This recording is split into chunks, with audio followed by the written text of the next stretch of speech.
Welcome to Cybersecurity 101 for Small Businesses, the next in our series of educational webinars. Today's guest presenter is Raj Patel, cybersecurity expert and chief growth officer for SensCy, one of the IBA's partners. He'll be talking about how small businesses can protect themselves, their employees, and families without having to bring a cybersecurity expert on staff. Let's get started.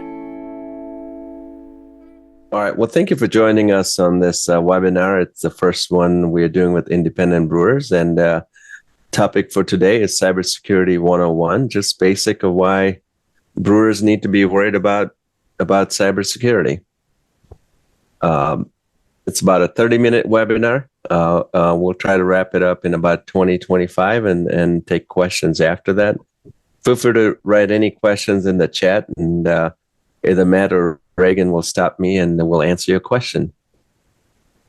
So let's look at cyber incidents with breweries. And I looked and pulled a few more in this industry. So one was this brewery called McMahon's Brewery, and they had a ransomware attack. And they were pretty much shut down for a few days. They couldn't impact payment data, so they couldn't. Their point of sale systems were shut down. And it's a family-owned business. They had a 2-3 day impact because of that. The other one actually is a Ugandan brewery. Obviously, we don't think like, oh, man, that's Uganda. That's not America. But it's more the issue they faced was their website was hacked, and then somebody hacked their systems, and they had their own recipe, and the hacker uploaded that up to their website. And demanding ransomware to put it down. So that was their issue. The other one in Canada was the beer store had issues. So they couldn't operate their point of sale systems, and they were only buying cash only. So you can imagine what that would be like, trying to get beer. No one can use their credit cards. And then the Waterloo Brewing Company was the one that caught my attention was payment. They lost money, about 1.16 million fraudulent wire transfers, and it was payable, and they couldn't recover most of that money. They had to settle with the creditor. So these are real examples of what could happen at a brewery, and why breweries need to pay attention to cybersecurity. So what are some of the things breweries can be impacted? So one is, brewers today are very sophisticated. They're very automated. Use a number of monitoring systems, measuring systems, and so all those units can get hacked. That's where the hacking happens in the manufacturing industries, is with the PLC controllers. And a brewery today would have multiple controllers, and a hacker could impact whether it's your milling or your hop additions or your temperature or your lines, and that could impact your beer and the outcome. You might waste a whole production because of that. So that's something that you should worry about. It can impact your marketing and brand. They could attack your social media. You could be in the news. It's not something you would want. And there could be fraudulent payments. It could be a financial thing where you click on a link or you pay someone, and that's the wrong vendor you're paying, but your money's gone out of the door, and your vendor is still demanding money for their supplies that they sent you. And then the last one, again, is you have member data. I know I go to my local brewery here, and I'm a member there, and you have your own mug club members, and you have their personal data, their credit card data. And if you lose that data, you'd have to notify all your customers that you've lost their data. So there's things that independent brewers need to worry about from a cybersecurity. And what we're trying to do with this webinar is to at least give you the basic information you need to help protect yourself and your brewery and your customers. So let's look at the threat actors today. So if you look at back 10, 15 years ago, it was more the thrill seekers. They were hacking systems because they wanted to see how far they could go. But nowadays, we need to worry about nation states. A number of foreign nations are attacking U.S. companies, and they really don't care whether it's small or big. They just want to cause a disruption. Obviously, the cyber criminals is a big thing right now. Hackers are doing it because they want to gain money. They want to do ransomware attacks, and they want to demand money from you. or they want to steal your data and put it on the dark web and sell it. So they do it for profit. We have a number of hacktivist groups. They're more ideologists. So if there's something going on, whether it's political, whether it's something on race or other things, then you could get hacked just because of that. But the insider threat is also another threat actor you got to worry about. So the insider threat is the employees that some could be negligent, click on a link. Others could be intentional too, but you also got to worry about the unintentional acts employees have. More than 50% of the attacks are caused by insider threats and some of the errors through insiders. So what are the top 3 attacks today? Ransomware, phishing, and malware. And I'll talk more about the ransomware, actually all 3 of them. And this is some surveys that were done towards the end of 2022. And the data says 47% of small businesses experience a cyber attack. And more than half of those experienced more than one attack in 2022. 100% of small businesses experience multiple phishing attempts. So think about, in personal lives, we get phishing emails all the time, and now we get phishing texts all the time. And like I said, 50% of the breaches were related to an employee error. Less than half carry cyber insurance today. So that's something that helps you more from a financial standpoint. Obviously, when we buy insurance for even other things, we don't plan for that incident. We do everything we can to protect that there's no occurrence. Insurance generally, it really is a back end thing. It helps us with the financial side. And then 42% didn't have a cyber incident response plan. So if they had an incident, they will be scrambling to figure out what to do. When if you had a plan, you know exactly what to do, you know exactly what to say, a communication plan of what to do. So think about your brewery. If you had a ransomware attack, how would you notify your customers? Where would you post it? How would you write it? Would you even post it? Hey, we have a cyber attack, we're closed for the day.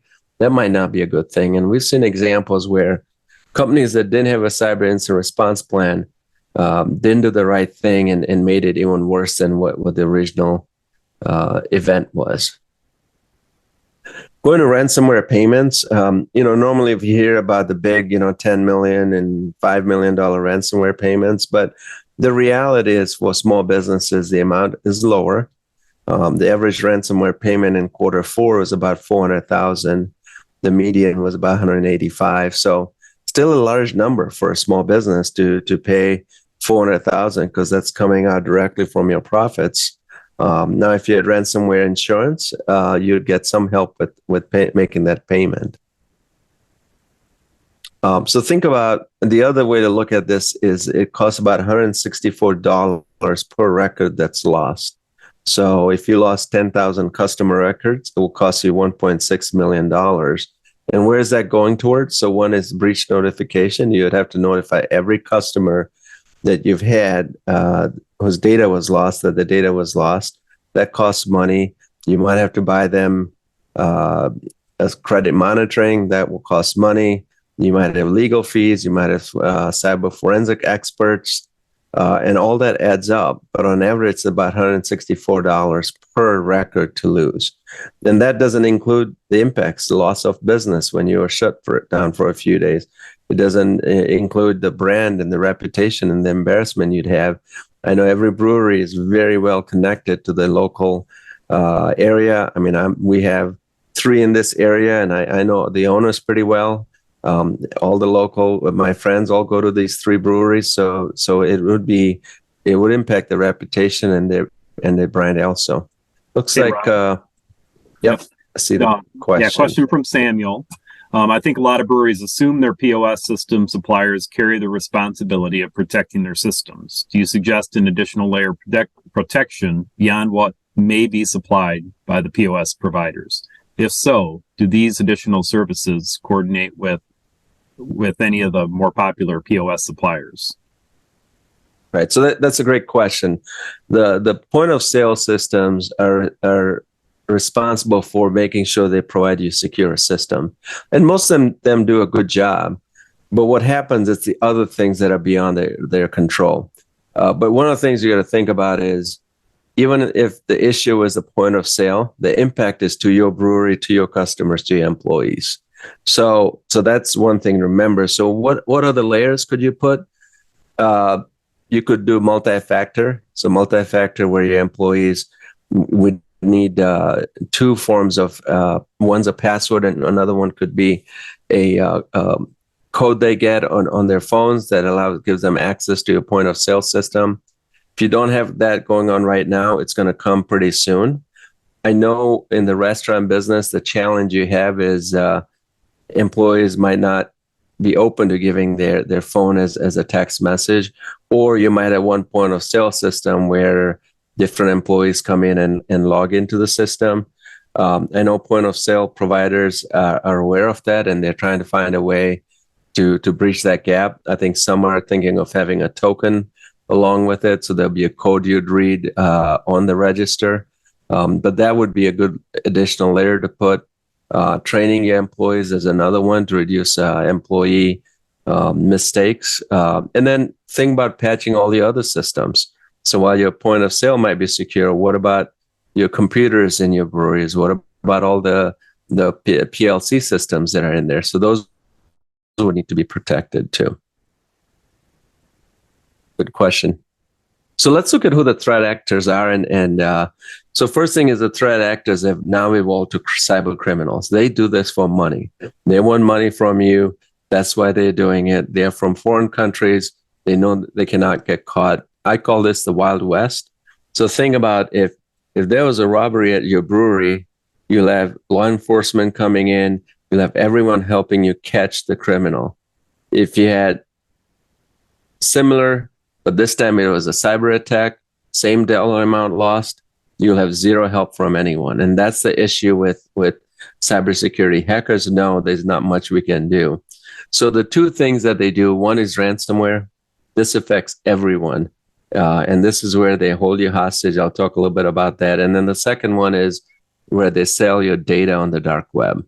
So they sell credit card information, debit card information, social security numbers, and things like that on the dark web.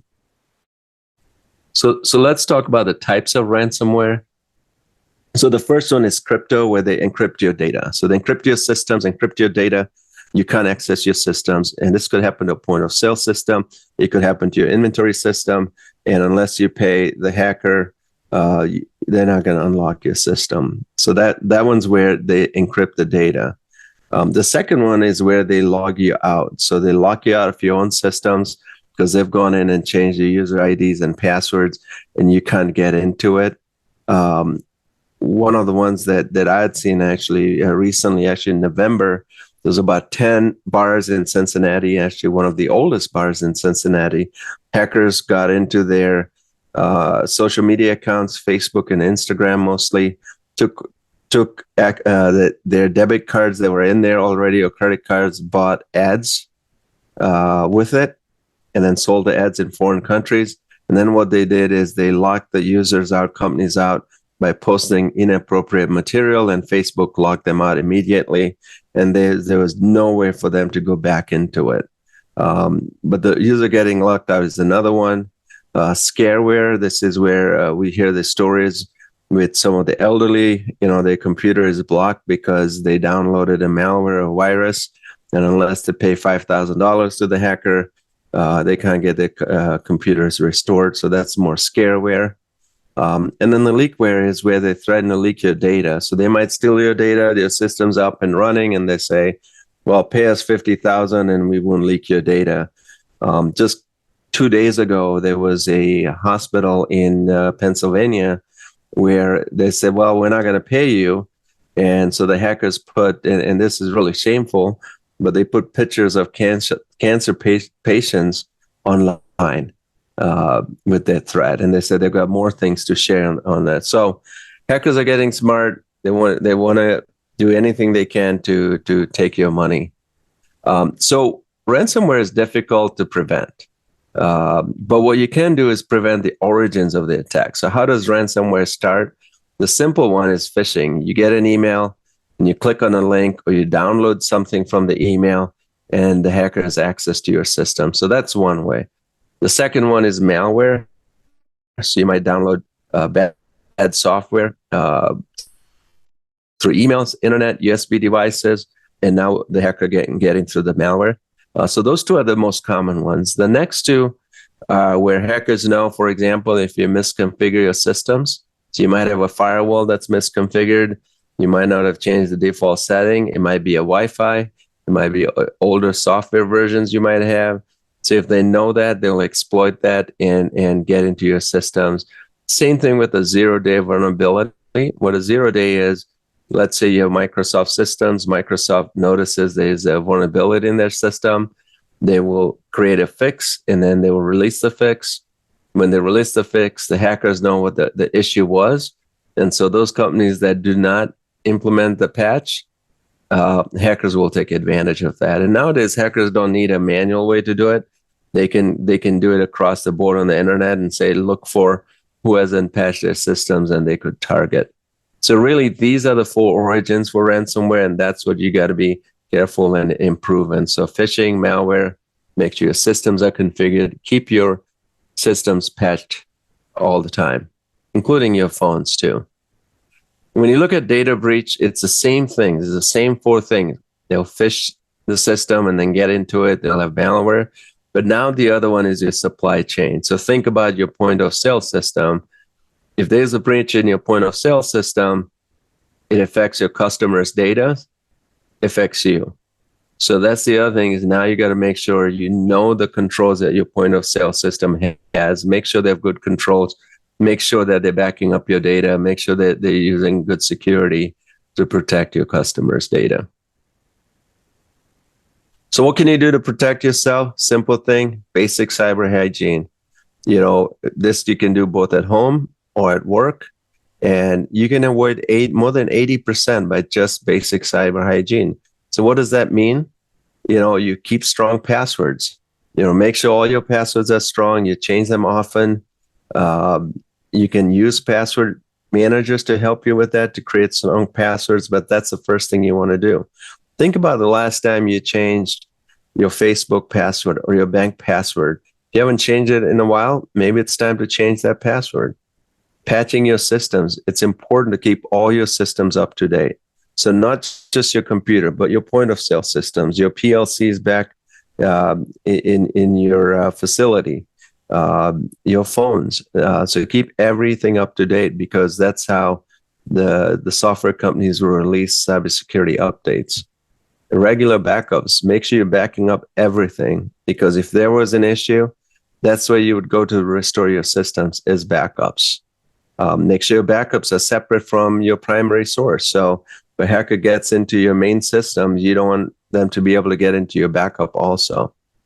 Multi-factor to me is a great way to solve some of these problems. And this is something even at home you should do, where you not only need your password, but you might get a text message, or that it might use biometrics or some other form. And this is getting very common now. So if you're not using multi-factor for your bank accounts for your brewery, you should definitely implement that. Call your bank and say, hey, you want multi-factor.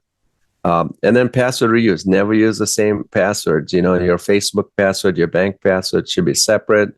Your Netflix passwords we share with everyone should be separate. So those are just basic things you can do to stop major attacks. More ways to protect yourself. You know, make sure your malware antivirus software is up to date. A common mistake I see is people leave their computers on all the time. When you do that, it's not updating some of these software. So make sure you turn your computer off at night.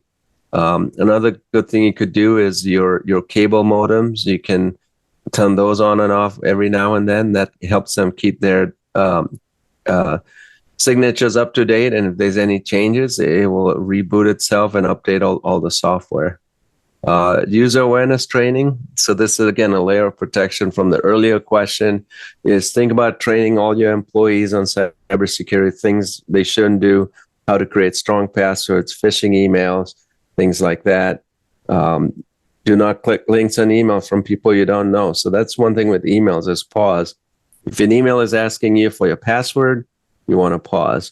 The email is asking you to click on a link. You want to verify who it came from. If you're not sure, call the person and say, hey, did you send me this email? And then if you change things, for example, if you get a letter saying, a vendor saying we've changed our bank details, don't assume that's valid. Call that organization and say, hey, did you change your bank data? And let your vendors know that anytime you change anything, you're going to let them know too. So that's very, very important also. So how do you protect yourself and your families at home? First obviously is get credit protection services. The one I have, it also does dark web. So I know if my user IDs and passwords are compromised on the dark web, it notifies me. Use a password manager even at home.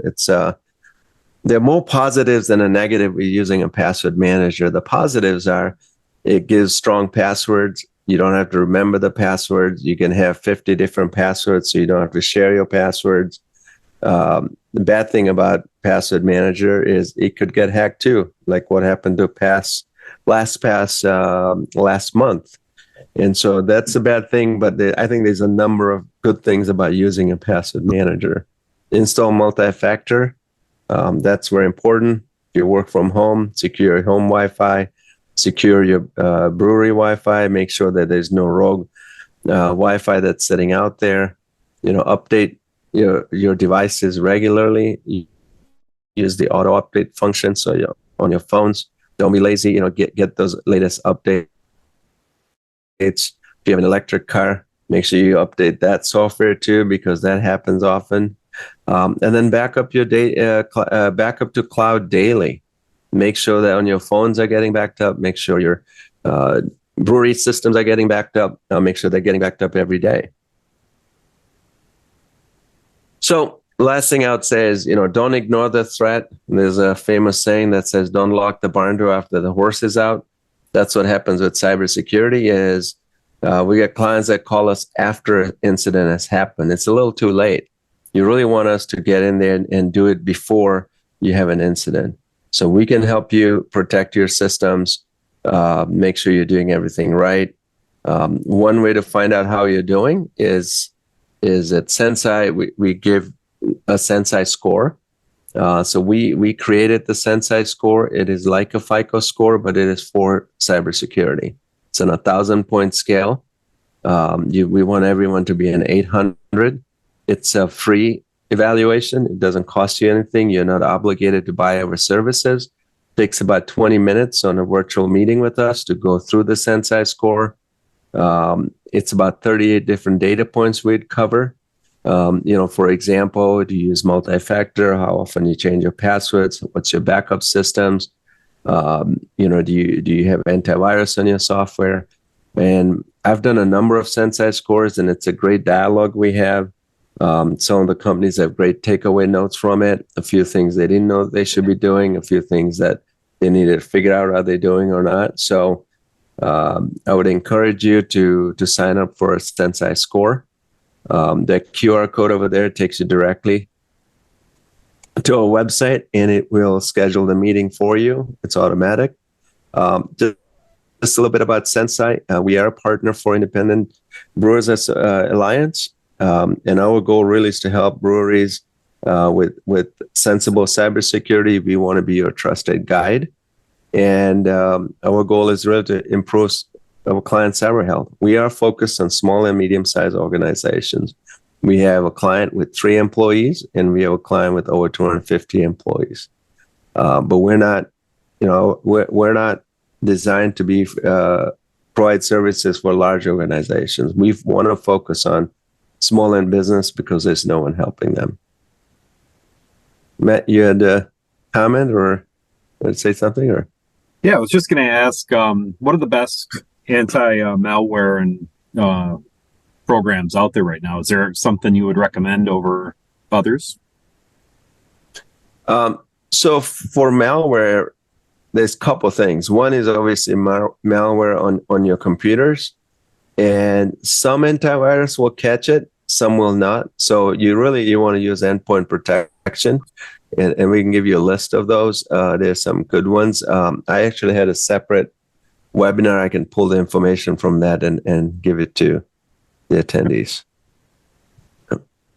Right, perfect. But if you go with any of the top 5, you'll be in good shape, because they have the latest signatures. They have the right people doing the research and getting you the fixes. Okay. The other thing I wanted to mention is the Ask an Expert service that you guys have. You guys are available to receive phone calls from our membership and ask you questions that can help some of our brewers out. Mm-hmm. Yep. So it's something that we provide. Is it done through your website, Matt? Is it just ask through there? Or they just send us an email directly? We have a sell sheet that describes the Ask an Expert, and invites them to reach out to you guys by phone or email. Okay. And Sam mentioned he'd like to see that list of antivirus, anti-malware software as well. Yep. What we'll do is we'll edit as a slide to this slide deck, so you can share the whole slide deck. Okay.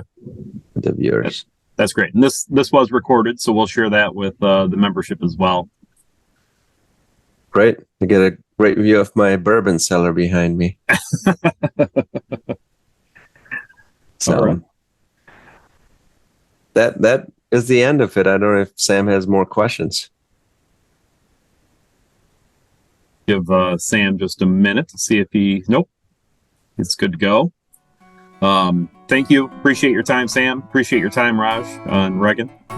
Pleasure to talk to you guys. And, we'll look forward to trying to do this again, and we'll take the next step with the group.